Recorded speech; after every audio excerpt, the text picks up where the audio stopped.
To begin, I would like for all of you to just imagine digging out a tree. Imagine cutting its roots and then digging it back in.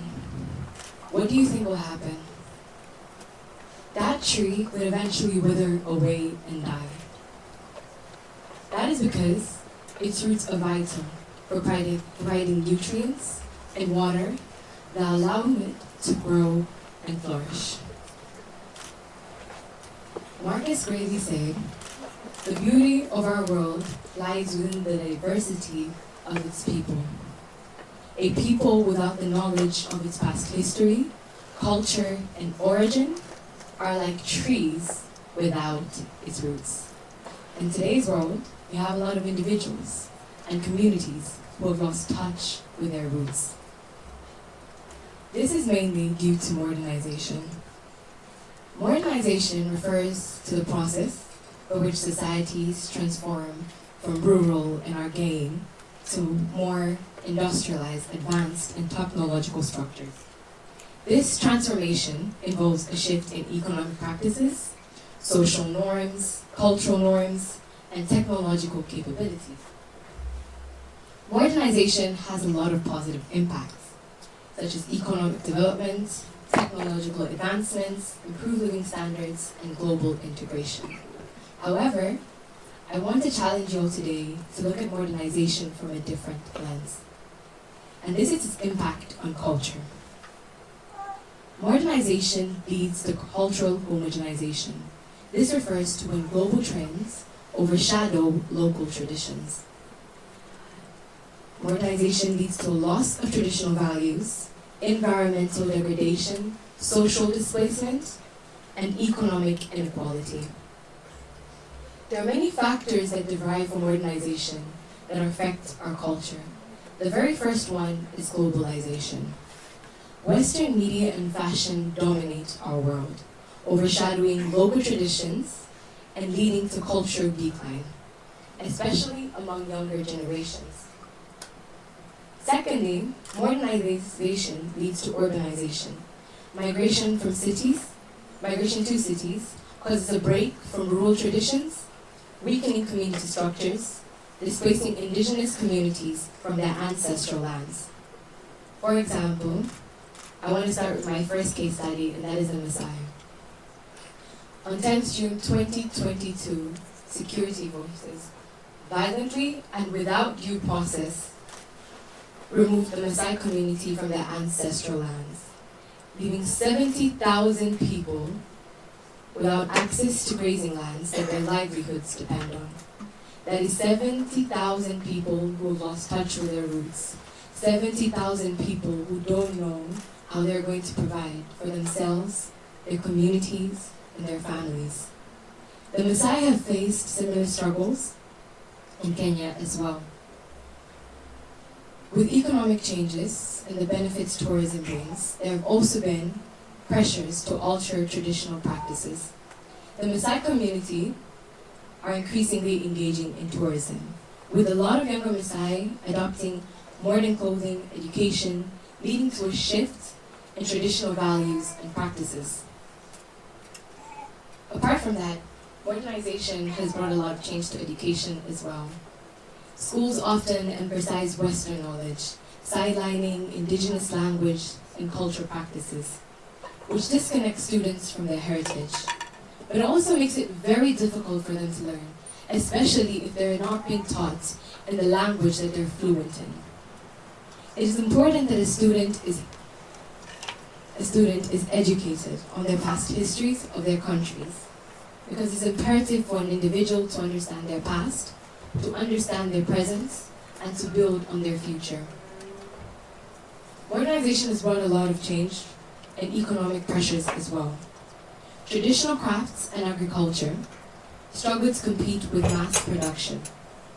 For example, the International Labour Organization, ILO, has found traditional crafts and industries to suffer significant challenges for modernization as global competition grows.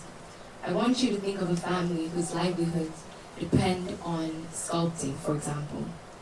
They might find themselves earning a lot less because of global companies offering cheaper prices. Modernization has also brought a lot of changes in technology, which includes social media. As I said, cultural homogenization has become a problem. Social media often emphasizes Western knowledge, which as a result drives an inferior complex to individuals who have no pride in their culture and their capabilities. Surprisingly enough, not surprising actually, is the environmental impact modernization has. Climate change and deforestation has led to disrupting the traditional livelihoods of indigenous communities. In the Amazon, for example, where a lot of communities have used the rainforest biodiversity for centuries, developing a deep knowledge on medical plants. However, deforestation disrupts these communities.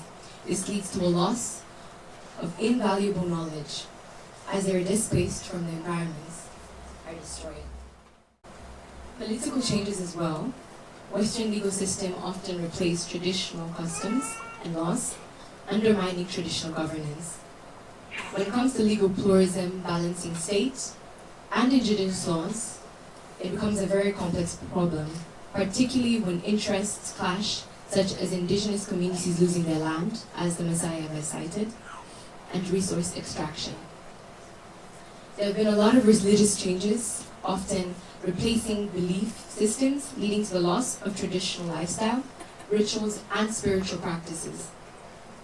Tourism has also become a big problem. Cultural practices have been commercialized instead of celebrated, leading to the loss of the authenticity and disconnect from the original context. Younger generations, influenced by modern education and technology, often abandon traditional values and practices, accelerating cultural decline. Younger generations also face the trouble of loss of identity. UNESCO has warned that globalization, while with all the benefits it brings, overshadows and diminishes local cultures by promoting more American and westernized ideas. What I am not suggesting is that we should not receive an education. I am suggesting that systems should allow citizens to develop in a technological world in a manner that respects people's core values. And I'm not here to preach doom on your doors. What I'm here to give you as well is strategies and responses, examples of people who've made a difference, and what we can learn from them.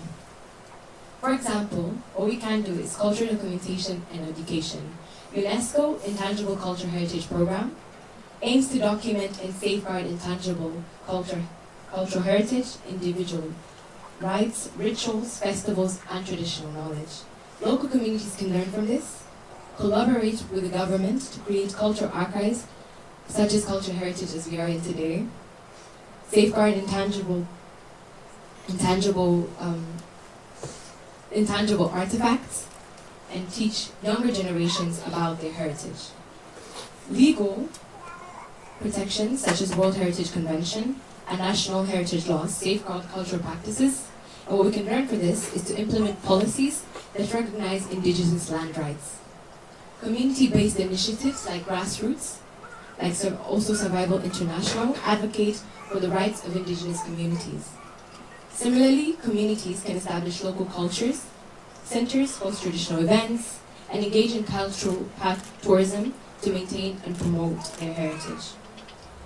I've talked about tourism today, and something we can learn is to create tourism in a way that respects communities, that celebrates their culture instead of commercialize it. Environmental conservation, community-based projects, such as International Union for Conservation, integrate traditional knowledge with modern conservation efforts. Supporting sustainable practices that align traditional ecological knowledge can be important, which has been implemented in the Amazon as well. Lastly, cultural revitalization programs like revitalizing indigenous languages, support teaching using indigenous languages to students so they understand better in class. By addressing these challenges head-on, with strategies and responses, communities can work towards preserving their culture. This balanced approach helps maintain cultural diversity and resilience in the face of global change. To conclude, I would like to go over a summary of what I've said. I've highlighted that modernization has brought a lot of benefits, including economic growth and the technological process. Improved living standards associated with modernization are undeniable.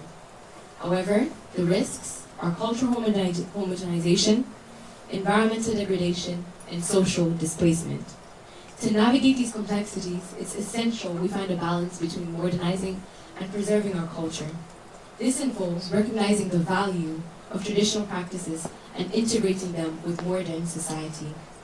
I urge all of you to reflect today on the importance of maintaining the diversity amongst modernization. As we advance, let us remember that our progress should not come at the cost of the very essence of who we are. I would like to leave you with a quote from Mahatma Gandhi. A nation's culture resides within the hearts and souls of its people. Let us cherish and uphold our cultural heritage, even as we stride into the future. Crushing its culture is crushing our soul. Thank you.